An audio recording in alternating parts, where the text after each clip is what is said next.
구약성경 사무엘상 9장 1절부터 24절입니다. 오늘 제목은 섭리 아래 신실하게, 섭리 아래 신실하게 살자, 이런 제목으로 말씀을 나누려고 합니다. 잠깐 기도하겠습니다. 사랑하는 주님, 피곤하고 연약한 우리의 육체와 또 세상의 무게에 힘겨워하는 우리의 삶의 또 아픔들을 들고 오늘도 주님 앞에 왔습니다. 우리를 위로하시고 힘주시고 우리가 하나님의 손안에 있음을 믿으며 감사하며 살게 도와주시옵소서. 부탁하며 예수님의 이름으로 기도하옵나이다. 아멘. 생텍쥐 벨이라고 하는 사람이 어린 왕자라고 하는 책을 썼습니다. 이 어린 왕자는 다 알지만 순수함을 잃어버린 어른들을 위한 우화, 즉 어른들에게 좀 순수하게 살면 안 되겠니? 이런 의미로 어른들을 위해서 쓴 책이 어린 왕자예요. 근데 이 책에 보면 이런 내용이 있어요. 저자가 이제 주인공의 입을 빌려서 이렇게 얘기합니다. 어른들은 참 이상하다는 거예요. 친구를 소개하면 그 친구에게 정말 중요한 게 뭔지를 물어보는 게 아니라 그 친구는 몇 살이니, 아버지는 하는 분이시니, 그 아버지는 몇 살이시니 숫자로 항상 물어본다는 거예요. 그 아이가 정작 어떤 아이인지에 대해서 궁금해하지 않는다는 거예요. 또 외적인 부분도 이렇다는 거예요. 어떤 집에 갔더니 아빠 너무너무 예쁜 꽃이 피어있는 집이 있고 지붕에는 비둘기들이 앉아있는 집을 봤어. 이러면 어른들이 그게 뭐 어때? 이러면서 무시한다는 거예요. 근데 아빠 2억짜리 집을 봤어. 그러면 우와 대단한 집인데? 이런다는 거예요. 그게 우리 어른들의 모습이라는 거예요. 아이들은 어떤 사람인지 그 사람을 알고 싶고 그 내용을 알고 싶은데 어른들은 그런 게 중요하지 않아요. 사람을 숫자로 보고 무슨 일을 하는지, 얼마나 많이 버는지, 무슨 차를 타는지, 무슨 옷을 입었는지, 교회로 얘기하면 교인이 얼마나 많은지, 목사님은 얼마나 월급을 받는지, 목사님은 차는 무슨 차를 타고 다니는지, 이런 식으로 사람을 항상 외적으로만 판단을 한다는 거예요. 그래서 우리 인생이 참 불쌍하다, 이런 얘기를 하는 거예요. 여러분, 이 땅이 병드는 이유는 사람을 외적으로 평가하기 때문에, 목사를 보면 저 목사님이 어떤 목사인가 이렇게 보는 게 아니라 저분은 큰 교회 목사야? 작은 교회 목사야? 저 목사는 몇 명의 교인을 가졌어? 아니면 개척도 못했어? 사람을 그렇게 판단을 하는 거예요. 옛날에도 얘기했잖아요. 새끼 목사가 어디 있고 어른 목사가 어디 있냐고. 다 똑같은 목사인데 그런 식으로 사람을 판단하는 거예요. 너무 슬픈 거예요. 여러분, 삶을 외적으로만 판단하다 살면 우리 인생은 큰 고초를 당합니다. 고든 맥도날드라고 하는 사람이 내면 세계의 질서와 영적 성장이라고 하는 책을 썼는데 이게 무슨 말이냐? 우리는 외적인 것뿐만 아니라 우리 안에 내면 세계가 있다는 것, 우리가 말하는 영혼이라는 게 있다는 거예요. 근데 이 영혼 안에는 욕망들이 막 날뛰고 있어요. 이 욕망들을 질서를 잡아주려면 우리가 영혼에 힘이 있어야 돼요. 그래서 우리 욕망들을 질서를 잡고 제어를 하고 더 건강한 영혼으로 우리가 만들어낼 수 있다는 거예요. 근데 우리가 외적인 것에만 신경을 쓰면 내 영혼의 내면의 질서들을 붙잡아주지 못한다는 거예요. 그래서 어느 순간이 되면 우리가 쉽게 얘기하면 싱크홀이라고 하는 현상이 벌어진다네. 우리나라는 사실 지질적으로 싱크홀이 벌어지면 안 되지만 그럼에도 저번에 송파에도 그렇고 막 갑자기 도로가 푹 꺼져버리는 싱크홀이 일어나는 이유가 뭐예요? 땅 밑에는 겉으로 보이는 땅 바로 아래는 땅 안에는 지하수들이 흘러갑니다. 지하수에 통로들이 있단 말이에요. 그런데 지하수들이 어느 순간에 자꾸 밑으로 내려가면서 마르면 그 공간이 비어버리고 마르면 갑자기 땅이 푹 꺼져버린다는 거예요. 이 얘기를 하는 거예요. 우리가 우리 인생을 외적으로만 보면 멀쩡해 보일지 모르지만 사실은 우리 안에는 영적인 지하수처럼 우리 영혼에 흐르는 지하수가 있다는 거예요. 근데 그거를 관리하지 못하고 메마르면 어느 순간에 우리 인생이 싱크홀처럼 푹 꺼져버린다는 거예요. 그게 우리에게 정신적인 싱크홀도 있고 영적인 싱크홀도 일어날 수 있다는 거예요. 겉으로는 멀쩡해요. 겉으로는 아무 이상이 없는 것 같아요. 눈에도 보이지 않아요. 하지만 우리 영혼에는, 우리 정신적으로, 우리 영적으로 우리는 어느 순간 싱크홀을 우리 삶에 일어나가지고 사람들한테는 얘기를 못하는데 이미 나는 무너진 싱크홀을 가진 채 삶을 살아가는 현상이 벌어진다는 거예요. 그 이유는 딱 하나예요. 우리가 외적인 것만 신경을 쓰느라 우리의 내면, 우리 안에 있는 영혼에 대해서 우리가 신경을 쓰고 있지 않기 때문이라는 거예요. 여러분, 우리가 건강한 신앙생활을 하려면 외적인 것에 집중하는 사람이 아니라 우리의 내면 세계를 잘 관리하고 잘 돌봐야 돼요. 그래야 우리 인생의 싱크홀이 발생하지 않는 거예요. 우리가 읽은 오늘 본문에 이스라엘의 초대 임금 사울 이야기가 이제 등장합니다. 하나님이 사울 왕을 세웠다는 이야기를 오늘 우리가 읽고 있습니다. 하지만 교회를 여러 번 다닌 사람 이미 사울 그러면 사울 왕이 누군지 다 알아요. 왜? 사울은 시작은 화려했지만 마지막은 용두사미처럼 그냥 뱀의 꼬리처럼 처참한 인생으로 마지막에 몰라 그랬단 말이에요. 스스로 자살을 해서 죽어야 했던 임금이에요. 왜 사울은 몰라 그랬을까요?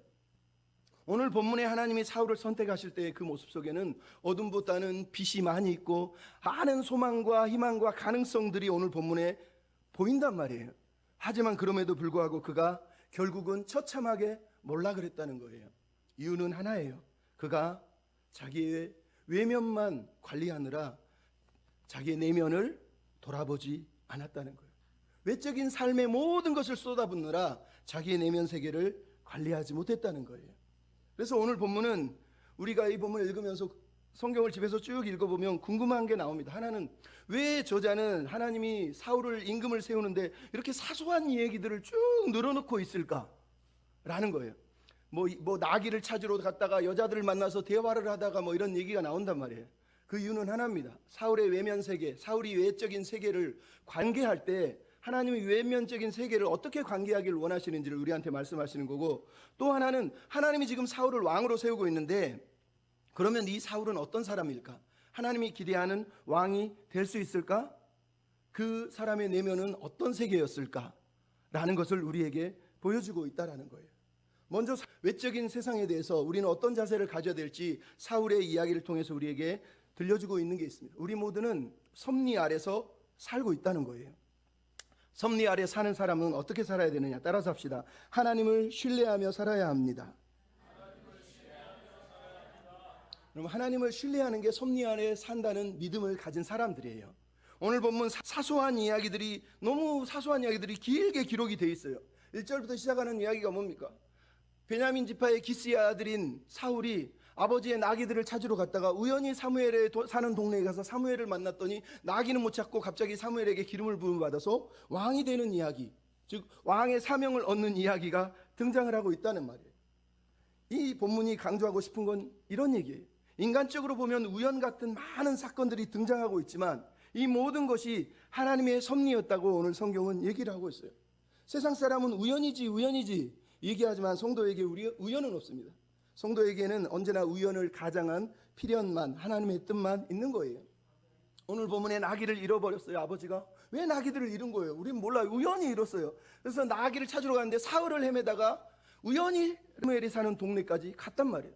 또 갔는데 사안은 또 우연히 옆에서 은 4분의 1세계를 들고 있어서 선지자에게 갈 수 있는 돈이 또 있었다는 거예요. 또 가는데 우연히 여자들을 만나서 사무엘이 어디 있는지를 가르쳐주는 일이 벌어져요. 또 우연히 사무엘을 만났는데 사무엘이 누군지도 모르고 사무엘을 찾으러 왔습니다 그랬더니 내가 사무엘이야 그러면서 올라가서 저녁에 식사를 하자, 제사를 드린다 그러면서 또 제사를 하러 갔더니 거기에 또 우연히 30명이 앉아있어요. 그래서 같이 저녁 식사를 했어요. 그랬더니 사무엘이 사울을 보낸 게 아니라 내일 아침에 내가 너에게 중요한 얘기를 할 거야 그러더니 그 다음날 그에게 기름 부음을 주는 왕으로 세우는 사건이 이제 10장에 등장한단 말이에요. 그러니까 오늘 본문에는 마침 이런 이야기들이 쭉 이어지고 있단 말이에요. 근데 이런 일상의 이야기들은 우연히 일어나고 있는 것이 아니라 하나님의 손 안에서, 하나님의 섭리 아래서, 하나님의 시간과 하나님의 장소에서 오늘 본문은 이어지고 있다, 일어나고 있다 이렇게 우리에게 얘기를 하는 거예요. 이 말이 중요합니다. 여러분, 이 말은 섭리 아래 산다는 말은 하나님이 그냥 기계적으로 모든 시간을 착착착착 맞춰가지고 우리를 이끌고 간다 이 얘기를 하려고 이 말을 하는 게 아니에요. 그 뜻이 아니라 우리의 삶은 우리가 보기에 우연이지만 하나님의 시간과 하나님의 방법과 하나님의 때에 하나님이 하나님의 일을 하시는 삶의 자리가 바로, 도구가 바로 우리라고 얘기를 하는 거예요. 그러니까 오늘 본문을 읽으면서 섭리 아래 사는 게 뭐예요? 그러면 어차피 오늘 보니까 하나님이 사울을 그냥 어쨌든 쭉쭉쭉쭉 우연히 일어나서 결국은 하나님의 뜻이 이루어진 거네요. 그럼 우리도 결국은 하나님이 다 이루시겠지, 이렇게 하면 살면 되는 거 아닙니까? 라고 얘기한다면 여러분 성경을 잘못 읽는 거라는 거예요. 섭리 아래 사는 건 하나님이 다 이루겠지가 아니라 우리가 하나님의 주권을 인정하고 그분을 신뢰하고 그분을 기다리는 행위를, 섭리를 인정한다, 섭리를 신뢰한다 이렇게 고백하는 거예요. 우리의 매일의 삶을 기계적으로 이루어질 것이니 여러분 걱정 마세요. 하나님이 다 그냥 알아서 그때그때 행하실 거예요. 이렇게 여러분이 성경을 읽으면 안 된다는 거예요. 비록 우리가 원하는 대로 흘러가지 않아도 결국은 하나님의 뜻이 이루어질 것이라는 걸 믿으라는 거예요. 우리가 기대한 삶이 아닐 수 있어도 하나님의 뜻은 이루어진다는 거예요. 물론 오늘 본문을 보면 사울은 나귀를 찾다가 20절에 보면 나귀는 이미 찾았어요. 결국은 나귀는 집으로 나귀들은 돌아갔단 말이에요. 그럼 뭐예요? 더 중요한 건 사울이 찾고 있는 건 나귀가 아니라 하나님이 사울을 통해서 이스라엘의 왕으로 세우시려고 하는 그 하나님의 계획이 이루어지고 있는 걸 우리에게 지금 보게 하고 있단 말이에요. 그래서 여러분 오늘 본문이 얘기하는 거 아닙니까? 15절 16절 내용이 뭡니까? 사울은 나귀를 찾고 있는데 하나님은 내일 이맘때에 내가 베냐민 사람 한 사람을 보내서 왕으로 세우도록 너에게 보낼게라고 사무엘에게 얘기하고 하나님은 이미 계획하고 있다는 걸 얘기하는 거예요. 24절은 뭐라 그럽니까? 사무엘이 이번에는 얘기합니다. 사울에게 너 넓적다리하고 음식 먹어. 내가 네가 오기를 이때를 기다렸다. 이때를 기다려가면서 제사를 준비하는 3일 동안 사무엘은 하나님의 음성을 듣고 사울을 이때를 위하여 기다렸다고 얘기하고 있단 말이에요. 그러니까 이 우연적인 만남들은 우연이 아니라 결국은 하나님께서 하나님의 시간과 하나님의 방법과 하나님의 때에 일하시고 있다는 걸 보여주고 있는 거예요. 사울은 이것을 사실은 여기서 배워야 됐다는 얘기를 하는 거예요. 사울은 왕이 되는 것이 중요한 것이 아니라 왕이 되기 이전에 하나님이 어떻게 자기 인생을 끌고 가고 있는지, 하나님을 신뢰하는 게 무슨 뜻인지를 이 사건들을 통해서 배우기를 하나님은 원하신 거예요. 그것을 가르치려고 이 우연적인 의미 없는 이야기들을 우리에게 들려주고 있는 거예요.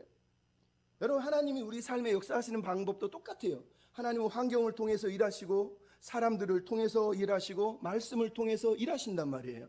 우리가 영으로 깨어 있기만 하면 하나님은 환경을 통해서 만남들을 통해서 말씀을 통해서 우리를 인도하시는 분이에요. 그래서 성경이 잠언 16장 9절 뭐라 그럽니까? 사람이 마음으로 자기 길을 계획할지라도 그 걸음을 인도하시는 이는 하나님이시니라. 여호와이시니라. 여러분, 이거를 믿는 거예요. 이거를. 그러니까 이 말을 오해해가지고 하나님이 뭐 다 인도하시네. 여러분, 아까도 얘기했지만 그것은 믿음이 아니란 말이에요. 믿음은 내가 가는 길이 다 하나님 뜻이네가 아니라 오히려 매 순간 하나님이 내 삶을 인도하고 있다는 걸 믿기 때문에 삶의 걸음을 신중하게 떼는 것을 말하는 거예요. 신중하게 선택하는 것을 말하는 거예요. 하나님의 인도하심을 믿고 신실하게 매일을 나는 살아갈 거야라고 다짐하는 것을 말하는 거란 말이에요. 여러분, 사울이 오늘 본문에서 이 많은 이야기들을 통해서 하나님을 만난 거예요. 사실은 그랬으면 하나님의 이 인도하심을 경험한 거 아닙니까? 아, 하나님이 이렇게 여기까지 나를 인도하셨구나. 하나님께서 내 인생길을 지금 인도하고 계신 거구나. 나는 그냥 홀로 사는 게 아니네 라는 걸 사울이 여기서 지금 경험을 했단 말이에요. 그러면 그가 경험한 이것을 가지고 앞으로도 하나님의 주권과 하나님의 계획과 하나님의 섭리와 인도하심을 그가 믿고 매일매일 그 하나님 앞에서 신실하게 살아냈으면 하나님은 그것을 원하셨는데 사울은 정말 그것을 배웠을 것이냐는 질문이 우리에게 등장하는 거예요. 하나님은 우리를 이유 없이 목적 없이 그냥 내 한 사람의 소원을 이루어주기 위해서 인도하시는 분이 아니라는 걸 여러분이 기억해야 돼요. 그냥 내가 원하는 소원을 이루기 위해서 하나님 인도해 달라고 기도하는 건 여러분이 성경을 오해하는 거예요. 하나님이 우리를 인도한다는 건 내 한 사람의 소원을 의미 없이 이유 없이 목적 없이 그냥 소망을 들어주는 게 아니라 하나님 당신의 꿈과 비전과 계획에 따라서 우리의 인생을 끌고 가시는 분이 하나님이시라는 거예요. 그것을 우리가 믿으셔야 된다는 거예요. 그러니까 하나님의 인도, 그럼 뭐 무당한테 뭐 점괘 받듯이 교회 와가지고 하나님 이게 하나님 뜻이에요, 이게 하나님 뜻이 아니에요, 이런 식으로 하나님께 기도하시면 안 돼요. 그럴 필요도 없어요. 여러분, 하나님 뜻을 물을 이유가 없고요. 하나님 뜻대로 인도해 주세요라고 기도하면서 내가 신실하게 매일을 살아내는 게 중요한 거예요. 그냥 무당한테 응답받듯이 야 동쪽으로 가면 귀인이 만난다. 여러분 다 그 귀인 만나요. 동쪽으로 계속 걸어가 보세요. 어느 날은 만날 거예요. 왜 그러고 가요? 힘들겠네요. 물 한 잔 주면 귀인이 되는 거 아닙니까? 오늘 안 좋은 일이 생길 것 같네요. 다 생겨요. 안 생깁니까? 하루에 한 번은 꼭 생기잖아요. 그러니까 하나님 앞에서 그런 식으로 기도하지 말라는 거예요. 하나님은 하나님 뜻대로 우리를 인도하시는 거예요. 양의 특징이 뭐예요? 양은요 방향 감각이 없다고 그래요. 어디로 갈지를 몰라요. 목자가 없으면 지가 원하는 대로 막 가는 게 양이란 말이에요. 그래서 성경이 하나님을 뭐라 그래요? 선하신 목자란 말이에요. 목자는 길을 알고 방향을 알고 목적을 알고 나아갈 모든 걸 다 결정하고 아는 분이 목자란 말이에요.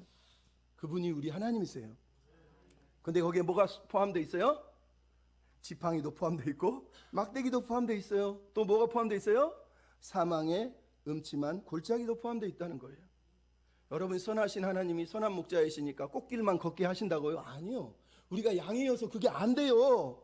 우리가 양이라니까. 그러니까 하나님이 막대기로 목누기로 두드려 패서 사망의 음침한 골짜기로 때려는 뭐라도 가시는 거라는 거예요. 중요한 건 그것들을 통해서 우리가 하나님을 깨닫기를, 그 삶을 통해서 하나님 앞에서 우리 영혼이 성장하기를, 하나님은 그것을 원하시는 거란 말이에요. 신약으로 얘기하면 우리가 예수 그리스도를 닮기를 원하시는 거예요. 그러기 위해서 하나님은 우리를 인도하신다는 얘기를 하는 거예요. 그래서 다시 얘기하지만 인도하심을 믿는다는 얘기는 하나님이 나를 인도하심 앞에 내가 순종할 것이냐, 아니면 내 마음대로 고집하면서 막 가다가 이 길이 아닌가 봐 그러면서 또 딴 길로 가거나, 여러분 이런 삶을 살지 말라는 거예요. 하나님이 우리를 인도하신다고 믿는다면 우리가 하나님의 뜻에 순종하겠다는 그 섭리 아래 살겠다는 결단은 어떤 결단이나, 나는 하나님의 영광을 위해 살겠습니다, 내 고집이 아니라 내 만족이 아니라 나는 하나님의 영광을 위해서만 살겠습니다라고 하는 그 선택을 하라고 얘기하는 거예요. 그게 섭리 안에 사는 사람들의 모습이란 말이에요. 근데 사울은 그렇게 살았습니까? 오늘 본문에 하나님을 경험했고 하나님이 자기 인생을 수많은 사건들을 통해서 인도하심을 경험했지만 사울은 하나님의 섭리 아래 사는 삶을 포기했다는 걸 우리가 알 수 있어요. 왜요? 사람이 자기 고집이 생기고 자기 욕망이 생기고 내 욕망을 절제하지 못하고 내 내면 세계가 욕망에 붙들리게 되면 하나님의 음성이 들리지 않는 거예요. 여러분 오늘 본문에서 사울은 하나님이 자기를 기다리시고 하나님의 때와 시간에 일하시는 것을 경험했지만 나중에 무슨 일이 벌어져요? 사무엘상 13장에 보면 블레셋과의 전쟁이 벌어졌는데 사무엘이 아직 오지도 않았는데 사무엘을 기다리지를 못해서 자기가 먼저 제사를 드리다가 하나님 앞에 심각한 책망을 듣습니다. 사무엘상 14장에는 블레셋과 전쟁을 하는데 하나님의 아들 요나단을 통해서 놀라운 승리를 허락해 주는데도 불구하고 전쟁 중인데 사울이 뭐라고 그러냐면 오늘 전쟁 중에 아무도 밥 먹지 마, 다 금식 그랬다는 거예요. 모든 사람이 전쟁하는데 금식을 선언했어요. 지 혼자 거룩한 거예요. 그러다 백성들이 다 죽어가요. 근데 거기에 성경에 뭐라고 썼냐면 그들이 있는 곳은 땅이 꿀이 가득했다고 써 있어요. 여러분 하나님이 이 섭리 가운데 꿀을 먹을 수 있도록 환경을 줬는데 사울은 자기 만족, 자기 욕망에 취해서 아무것도 못 먹게 하다가 전쟁에서 패망할 위기까지 몰렸다고 성경이 얘기한단 말이에요. 여러분 이게 사울이에요.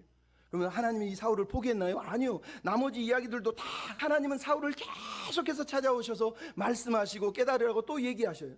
근데 사울은 그 하나님의 음성을 듣지 않습니다. 거부해버립니다. 그게 여러분 사무엘상 8장에서 백성들이 요구한 왕이, 이 사람이 스스로 그 왕이 되어가고 있는 거지 하나님이 이 왕을 그렇게 만든 게 아니라는 걸 성경이 얘기하는 거예요.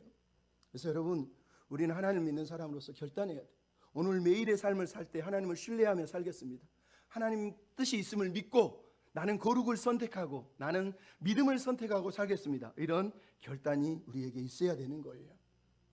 찬송가 있잖아요. 주의 인도하심 따라, 주의 인도하심 따라 어디든지 주를 따라 주와 같이 가려네. 여러분 같이 손 꼭 붙잡고 주님과 가셔야 돼요. 사울은 나귀를 찾았지만 우리는 우리 나귀들을 못 찾을지 몰라요. 돌려받지 못할 수도 있어요. 하지만 하나님의 뜻은 이루어질 거예요. 너희 안에 착한 일을 시작하신 이가 그리스도 예수의 날까지 이루실 줄을 우리가 확신하노라. 빌립보서 1장 6절 말씀이에요. 외면 세계 가운데 사울은 이 하나님의 섭리와 섭리 아래 사는 믿음을 배웠어야 되는 거예요. 두 번째로 섭리 아래 신실하게 살기 위해서는 따라서 합시다. 내면 세계의 성장에 힘쓰라. 자기 영혼의 건강에 힘쓰라는 얘기예요. 여러분 오늘 본문에 나오는 이야기는 사울이라고 하는 한 사람이 외적인 것이 아니라 자기 영혼을 관리했으면 어땠을까 하는 모습을 들려주고 있어요. 여러분 오늘 본문에 사울을 하나님이 세우실 때 하나님은 많은 기대를 가지셨을 거예요. 사울 또한 완벽하지 않았지만 오늘 본문에 많은 소망과 가능성이 보인다는 걸 우리가 알 수 있단 말이에요. 근데 여러분 이 본문을 읽으면서 오해하면 안 되는 게 하나 있습니다. 8장에 보면 백성들이 세상과 같은 열방과 같은 다른 나라 같은 왕을 세워주십시오 이렇게 얘기를 해요. 하나님이 설득을 해도 듣지 않아요. 그래서 하나님이 마지막에 뭐라고 그래요? 사무엘에게 저들의 소원을 들어줘라 이렇게 얘기합니다. 이 말은 하나님이 이제 내가 너희들이 요구한 대로 세상 왕을 너희에게 세워줄게 이렇게 여러분이 이해하면 안 돼요. 하나님이 걱정하신 건 저번에도 얘기했지만 뭐라고 그랬어요? 왕의 제도가 아니라 왕이라고 하는 사람이 문제라는 거예요. 사람. 왕의 제도 안에서 심각하게 타락하고 왜곡될 수 있는, 욕망에 무릎 꿇을 수 있는 그 사람이 문제라고 성경이 그 왕의 제도 안에 있는 왕의 위험성을 하나님이 경고하신 게 사무엘상 8장이란 말이에요. 그러니까 오늘 본문에서 하나님이 사울을 왕으로 세우시고 있지만 이 말은 사울은 너희들이 요구한 그 왕이야 라고 하나님이 세우셨다고 얘기하는 게 아니란 말이에요. 하나님은 그러실 수가 없었어요. 왜? 자기 백성이니까, 자기 백성을 다스릴 왕이니까. 말은 들어줘라 했지만 하나님은 결국은 뭐 하신 거예요? 다시 한번 가장 최선의 선택으로 사울을 세우고 왕으로 세우고 있는 게 오늘 본문의 이야기란 말이에요. 문제는 뭐예요? 사울이 그의 선택에 의해서, 그 자신의 결정에 의해서 스스로 백성들이 요구한 왕이 되어버린 거지, 하나님이 그들이 요구한 왕을 만들어서 찍어서 주신 게 아니라는 걸 여러분이 잊으면 안 된다는 거예요. 여러분, 하나님이 이놈은 나쁜 왕이고 이놈은 좋은 왕이야 처음부터 딱 찍어가지고 우리한테 주십니까? 아니요. 세상에 그런 일은 하나도 없어요. 하나님이 만든 존재는 모두 선하고 아름다워요. 왜 나빠지고 왜 악해져요? 그 사람이 문제인 거예요. 그 사람의 영혼이 무너지고 그 사람의 내면 세계가 질서가 잡히지 않으니까 그 사람이 선택한 그것 때문에 그 사람이 타락하고 넘어지는 거예요. 여러분, 하나님은 기계가 아니세요. 우리를 기계처럼 찍어내는 분이 아니라는 거예요. 하나님이 기계처럼 찍어내지 않는다는 거예요. 왕은 찍어내서 만드는 것이 아니라 왕은 스스로가 만들어져 가는 거예요. 하나님이 왕을 선택했다면 그 사람은 왕답게 사는 길이 남아있는 거예요. 이제 숙제는 사울에게 넘어간 거예요. 사울은 그러면 하나님이 기대하시는 왕이 될 것인가? 하나님이 원하시는 왕으로 살 것인가? 이게 결국은 성경이 우리에게 들려주고 싶은 이야기란 말이에요. 여러분, 우리는 사울이 타락했기 때문에 사울의 이야기를 읽으면 마음이 아파요. 왜요? 이미 사무엘서라고 하는 우리가 읽은 성경은 이스라엘의 역사인데 언제 기록했겠어요? 솔로몬 이후 아니면 바벨론 포로 시기에 기록이 됐다고 말하는데, 바벨론 포로 시기에 기록이 됐다는 건 이미 과거에 일어났던 사울의 타락의 이야기들을 역사가들이 나중에 다 이렇게 기록한 것을 수집해가지고 정리한 내용이란 말이에요. 무슨 얘기예요? 후대는 이미 과거에 일어났던 일을 알잖아요. 그러니까 사무엘의 저자가 당연히 이 글을 쓰면서 사울이 타락한 임금을 알기 때문에 이 이야기들 속에서는 사울의 삶의 어두운 그림자들을 우리에게 비춰줄 수밖에 없단 말이에요. 왜 타락했을까? 그도 고민했을 거 아닙니까? 그래서 오늘 성경이 이렇게 등장을 하고 있는 거예요. 오늘 본문을 읽으면 사울을 선택하신 하나님과 다윗을 선택하신 하나님의 이야기가 너무 유사하다는 걸 여러분이 알 수가 있어요. 유사하다는 거예요. 왜 유사하죠? 하나는 사울의 몰락을 아는 저자가 사울을 비판적으로 평가하고 있기 때문에 다윗과 비교되고 있어서요. 또 하나는 뭐예요? 하나님께서 사울을 왕으로 세우실 때 율법에 따라서 최선의 선택으로 사울 왕을 세웠기 때문에, 이 두 가지가 부딪히고 있기 때문에 오늘 본문이 이렇게 등장을 하는 거예요. 먼저 여러분, 하나님께서 사울을 왕으로 선택했을 때 최선의 선택을 하셨다는 걸 여러분이 아셔야 돼요. 9장부터 12장의 내용을 보면 하나님이 사울을 왕으로 세우시는데 세 번의 검증을 거쳐요. 첫 번째는 기름을 붓고, 두 번째는 전쟁에서 이기게 하시고, 세 번째는 모든 백성들이 왕으로 추대를 해줍니다. 다윗도 마찬가지. 처음에 기름을 붓고, 두 번째는 골리앗과 전쟁에서 승리하게 하시고, 마지막으로는 모든 유다 백성들이 다윗을 왕으로 세워줍니다. 즉 대충 왕을 세운 게 아니라 철저한 검증을 통해서 사울을 왕으로 세웠다는 걸 성경이 우리에게 들려줘요. 더 놀라운 건 하나님이 사울을 선택할 때 신명기 17장에 나오고 있는 왕의 율법을 그대로 적용했다는 거. 첫째, 이스라엘의 형제 중에서 왕을 세우라고 그랬는데 사울은 이스라엘의 형제예요. 두 번째 뭐라고 그랬습니까? 제사장 앞에서 율법을 읽고 기록해서 그 율법대로 살라고 돼 있어요. 근데 사울은 어떻게 해요? 말 그대로 선지자인 레위인이고 제사장인 사무엘 앞에서 율법의 말씀을 듣고 10장으로 넘어가면 율법의 말씀을 기록하는 이야기가 11장 12장까지 넘어가는 과정 속에 등장을 하고 있단 말이에요. 말 그대로 하나님은 사울을 율법의 규정을 따라서 세우고 있는 거예요. 거기서 빠진 게 뭐가 있어요? 왕은 병마를 많이 갖지 말고, 아내를 많이 갖지 말고, 금은을 많이 갖지 말고. 이거는 뭐예요? 왕이 된 사람이 선택할 선택의 내용이라는 거예요. 그럼 왕이 이걸 선택하면 그 사람은 열방의 왕이 되는 것이고, 병마와 은금과 아내를 포기하면 그 사람은 하나님을 향한 믿음의 왕이 될 수밖에 없는 거예요. 결국은 사울의 무너짐은 하나님으로 인한 게 아니라는 걸 성경이 다시 한번 강조하고 있다는 얘기를 하는 거예요. 여러분, 이걸 기억할 필요가 있어요. 나아가서 여러분, 사울과 다윗의 가문이 선택의 이야기가 너무너무 유사하죠. 뭐예요? 다윗의 가문을 언급하는 16장처럼 오늘 보면 사울의 가문이 언급되고 있어요. 다윗이 양을 치듯이 사울은 아버지의 나귀를 찾고 있어요.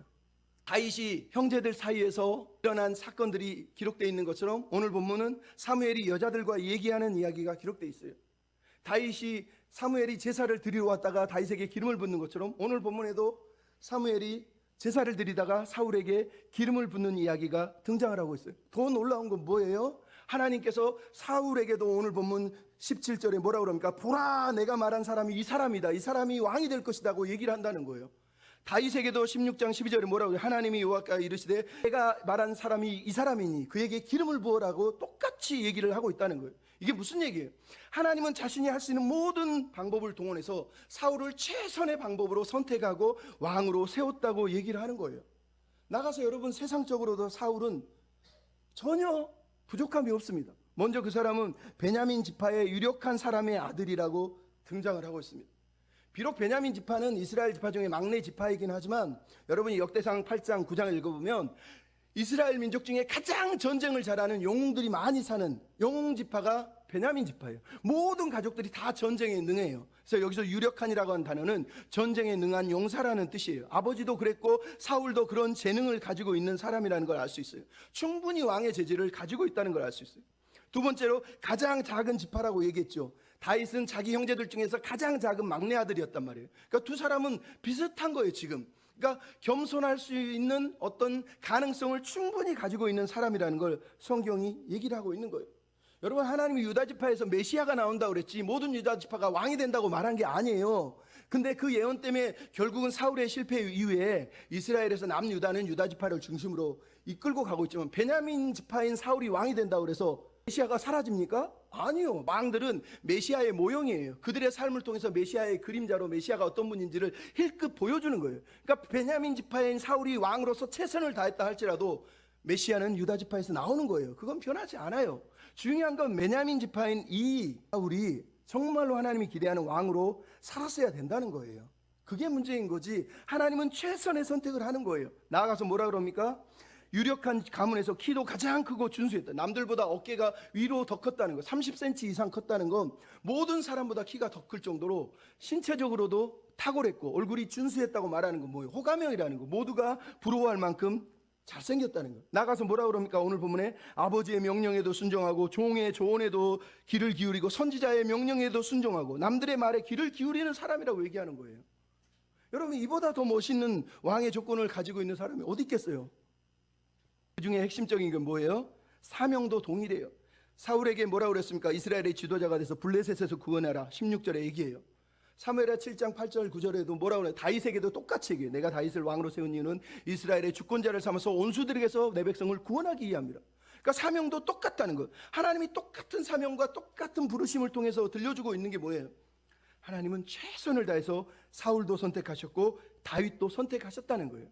사울은 차선이고 다윗은 최선이라고 말하는 게 아니라 하나님에게는 사울도 최선이었고 다윗도 최선이라고 말하는 거예요. 그러면 차이점은 누가 만드는 거예요? 오롯이 자기 자신이 만든 거예요. 하나님이 아니라 사울이라고 하는 사람, 그 사람이 차이를 만들었다는 거예요. 차이를 만드는 사람은 그 사람 자신이었다는 거예요. 그럼 그것이 오늘 본문의 이야기예요. 어떤 차이? 내면 세계를 다스리지 못하고 자기의 내면 세계가 무너진 사람의 이야기를 들려주고 있는 거예요. 그래서 여러분, 다윗을 세우면서 하나님이 했던 말이 뭐예요? 16장 7절에 그의 용모와 키를 보지 마라. 사람은 외모를 보거니와 나 여호와는 중심을 보느니라. 왜 하나님이 갑자기 그 말을 던져요? 사울의 용모와 사울의 키가 얼마나 대단했는지를 하나님은 아신단 말이에요. 그래서 비판적으로 사실은 얘기하는 거예요. 하나님은 중심을 보여요. 중심이 뭐예요? 중심에 뭐가 있어요? 우리의 내면 세계, 우리의 영혼의 중심에 대해서 얘기하는 거예요. 이 중심이 무엇을 향하여서 살고 있는지를 하나님은 보시고 계신다고 얘기를 하는 거란 말이에요.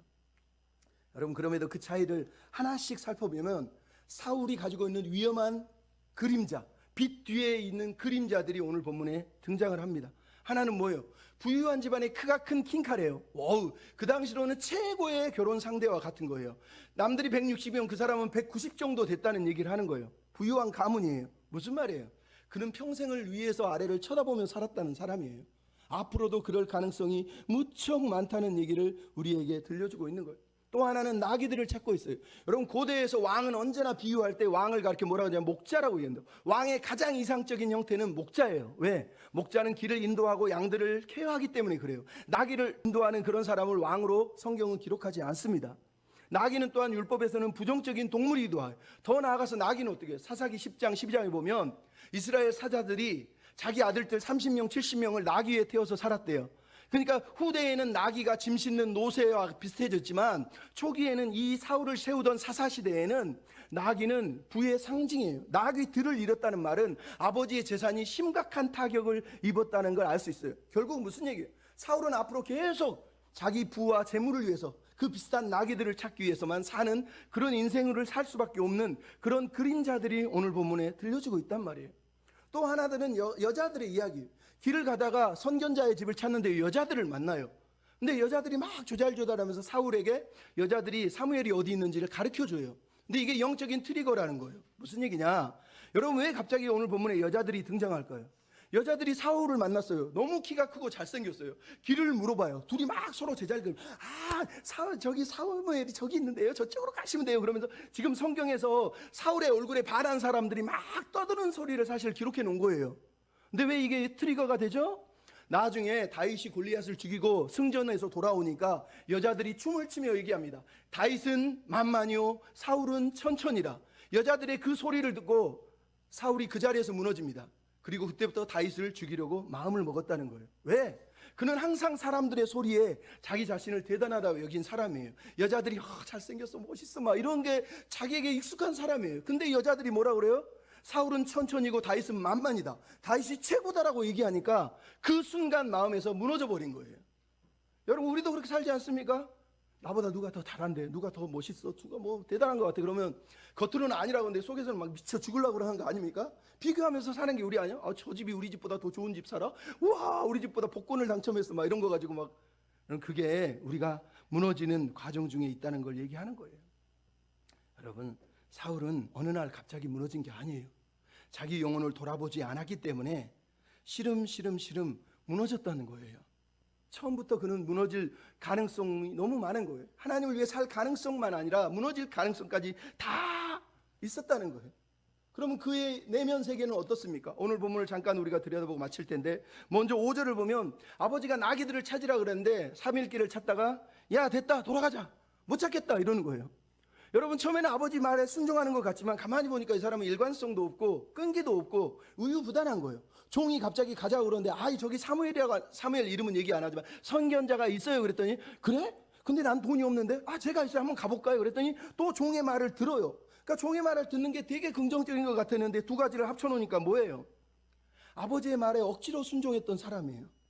종의 말에 자기 뜻이 없으니까 그래 그것도 괜찮겠네 따라가는 우유부단함이 있어요. 이런 사람이 어떻게 돼? 권력을 쥐면 내가 원하는 대로 하지 않으면 그 사람을 박살내버리는 거예요. 내 뜻대로 하지 않으면 그 사람을 아주 쫓아가서 죽여버리는 거예요. 여러분, 이게 사울이 가지고 있는 영적인 그림자라는 걸 알 수 있어요. 더 놀라운 게 뭐예요? 사무엘을 만났는데 사무엘이 누군지를 모른다는 거예요. 여러분, 우리가 사무엘상 7장을 봤죠. 사무엘의 영적인 부흥 때문에 이스라엘의 모든 백성들이 평화를 누리고 모든 사람이 사무엘을 알아요. 근데 오늘 본문에 사무엘을 처음 마주친 사울이 사무엘을 보고 선견자가 어디 있어요? 라고 물어봤다는 거예요. 이게 무슨 말이에요? 나이가 40이 넘었는데도 영성이 하나님의 사람으로서 주 마음의 내면에 아직 갖추어지지 않은 미성숙한 사람이라는 거예요. 나아가서 뭐라 그래요? 선견자한테 가자 그러니까 나한테 선견자한테 줄 선물이 없는데 선견자한테 줄 선물이 없대요. 이게 무슨 말이에요?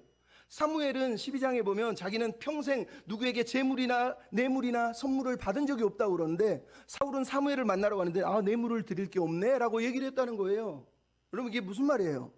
사무엘 이전에 엘리가 이미 비춰진 제사장의 모습이 뭐예요? 돈을 가지고 오면 기도해 주는 무당한테 점괘 받는 그 모습으로 이미 백성들이 습관이 돼 있거나 아니면 그 당시 우상 문화에 젖어 있는 사람들이 미신에 젖어서 무당 찾아가듯이 제사장 앞에 갈 때도 재물을 드려야지 하나님이 응답해 줄 거야 라고 하는 그런 가치관을 가지고 살고 있었다는 거예요. 그러니까 선견자를 만나러 가는데 드릴 재물이 없다는 거예요. 근데 여러분, 이게 어디서 나타납니까? 마지막에 사울이 죽기 전에 마지막 인생이 사무엘상 18장에 나와요. 거기서 뭐예요?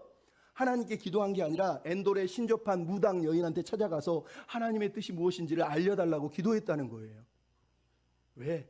그가 처음 가지고 있던 그 그림자가 마지막에 그대로 적나라하게 폭발해서 드러나 버린 거예요. 마지막으로 뭐라고 그러는 게 21절에 우리 지파는 가장 미약하고 작은 지파입니다. 스스로 작다는 말을 계속 두 번이나 강조를 하고 있는 걸 알 수 있어요. 이 말은 겸손하다는 뜻도 될 수 있지만 무슨 말이에요? 작다는 게 민감하다는 거예요. 예민하다는 거예요. 열등감이라는 거. 왜? 작은 지파, 나는 큰 지파의 큰 사람이 되고 싶은데 항상 이런 욕망을 가지고 살았다는 것을 우리가 알 수 있어요.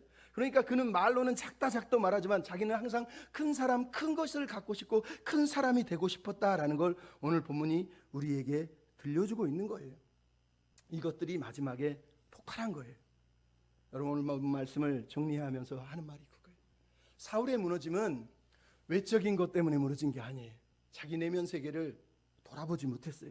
자기 안에 있는 빛을 더 밝게 비추고 자기 안에 있는 어둠을 정리하고 질서를 잡아서 그것들이 튀어나오지 못하게 했었으면 되는데 자기 인생의 내면 세계를 관리하지 못한 거예요. 하나님의 말씀의 거울에 자기 내면을 비추고 닦아서 하나님의 말씀에 합당한 삶을 살 수도 있었는데 스스로 그런 모든 거룩한 가정을 다 내버려두고 욕망이 튀어나올 때마다 그것을 다 허락했다는 거예요.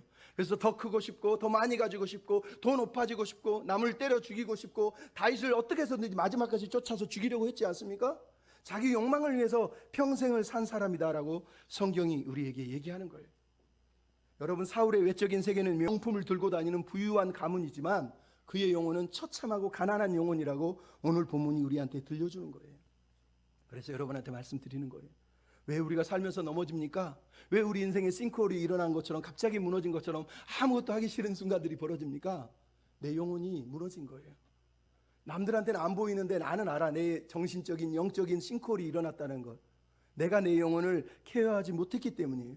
그거를 깨달아야 돼요. 계시록에 뭐라고 그러면 3장 17절에 사울에게 우리에게 하는 말이에요. 네가 말하기를 나는 부유한 부자라 부족한 것이 없다 말하나 네가 곤고한 것과 가련한 것과 가난한 것과 눈먼 것과 벌거벗은 것을 알지 못하는도다. 여러분 넉넉하십니까? 여러분 만족하십니까? 제가 볼 때, 하나님 볼 때 여러분 너무 가련하고 불쌍하고 가난하고 비련한 사람들 아닙니까?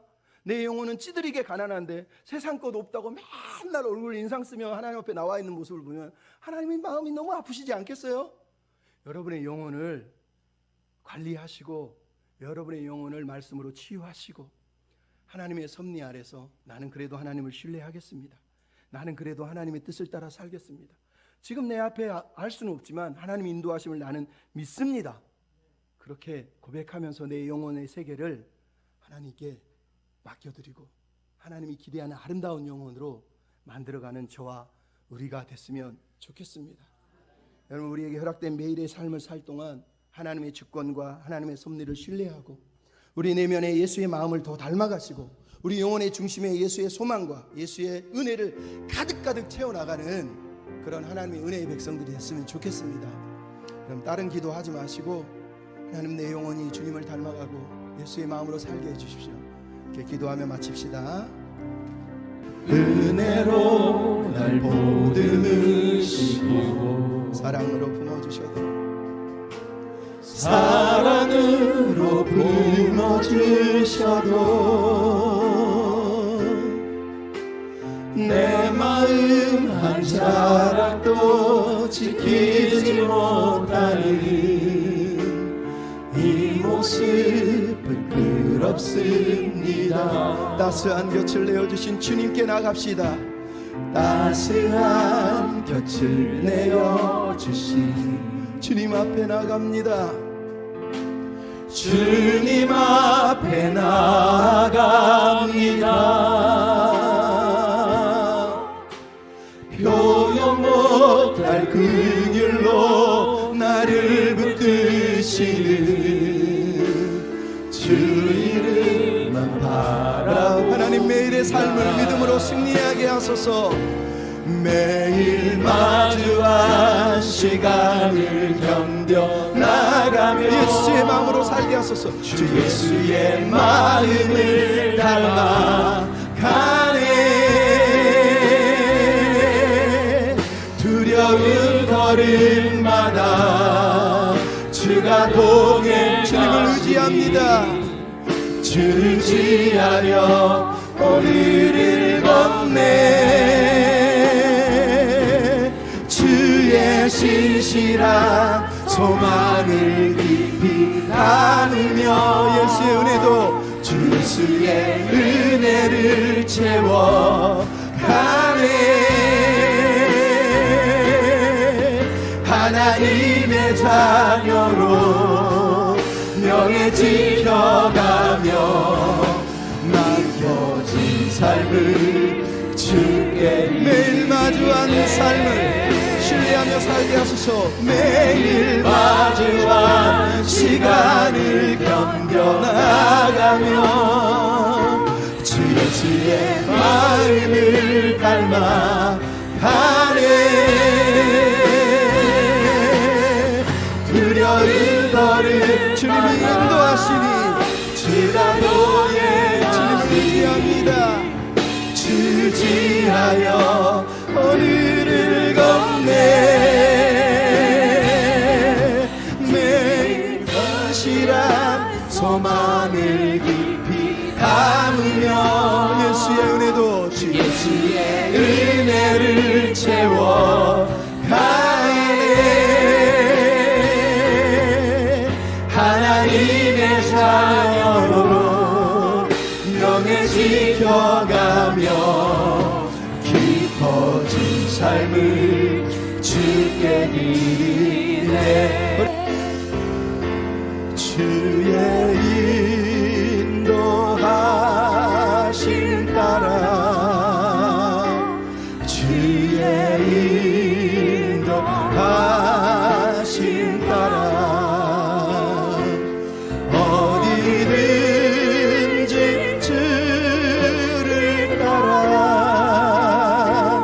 주와 같이